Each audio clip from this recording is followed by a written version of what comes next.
This is a part of lesson 21B. The definition, you can go ahead and read that. A stationary point is when the derivative function equals 0. This is when the gradient or the slope is also 0. These will happen at the critical values which we found in lesson 21A. A stationary point can be where you might have a local maximum, a local minimum, or a horizontal inflection. So here's some examples or example of a maximum minimum points. So let's say we have this curve and the domain is between -5 and +6. So this graph increases, it turns, it decreases, and then it turns again and increases. This is where the function starts and stops, is at -5 and then stops at 6 for its domain.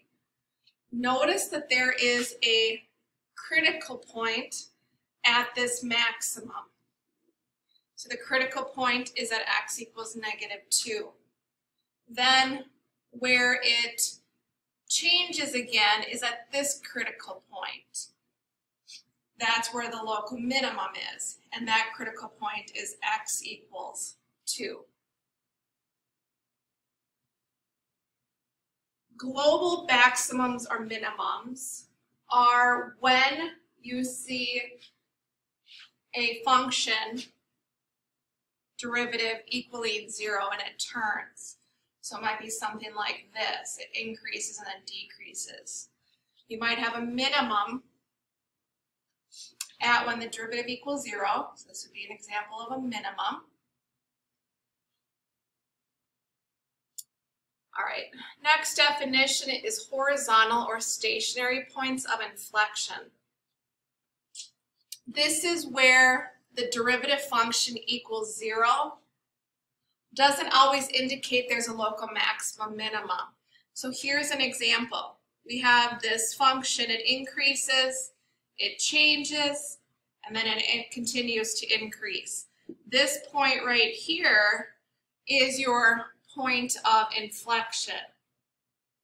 So example 2, here is your function. It's a cubic, graphed out on the right here. And when you take the power rule to get the derivative function, you're going to get it to be 3x squared. When would the derivative equal 0? It's at x equals 0. So there's a tangent line on this graph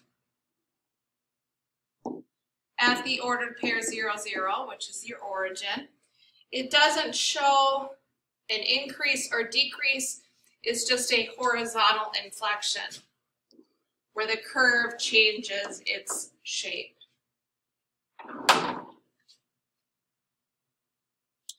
All right, here's another example.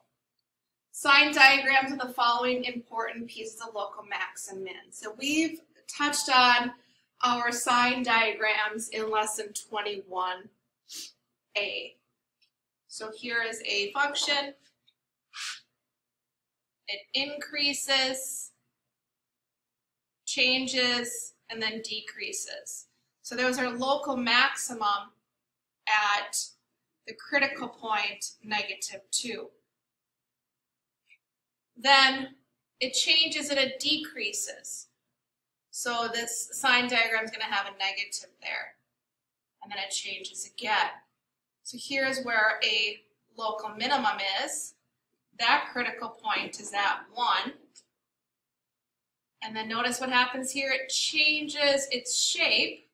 So that's where the horizontal reflection is. The critical point is at 3.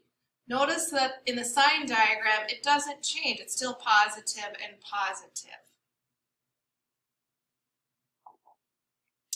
All right, so here's just what the sign diagrams would look like if you have a local maximum, minimum, or horizontal inflection. So let's say you have a local max. What does the graph look like? It increases and then it decreases, it changes. The sign diagram is increasing and decreasing. So here's your critical point, and on the left of that critical point, it's a positive value when you evaluate it for the derivative function, and then it changes to a negative. The next situation is when you have a local minimum. It goes from a decreasing function and then changes to an increasing function. And then here is your critical point, whatever that value is. Notice your slope is a negative and then it changes to a positive. So on the sign diagram, it's negative and then positive. And you're evaluating its height for the, let me just pause this. The last one is your horizontal inflection, or what we call our stationary inflection. This is when on the sign diagram, here's your critical point, and on the left and the right side, it doesn't change signs when you evaluate the derivative function, so it doesn't change. So here's what it would look like. If it's a positive, increasing, positive, just changes at that A, and then there it is as it's negative.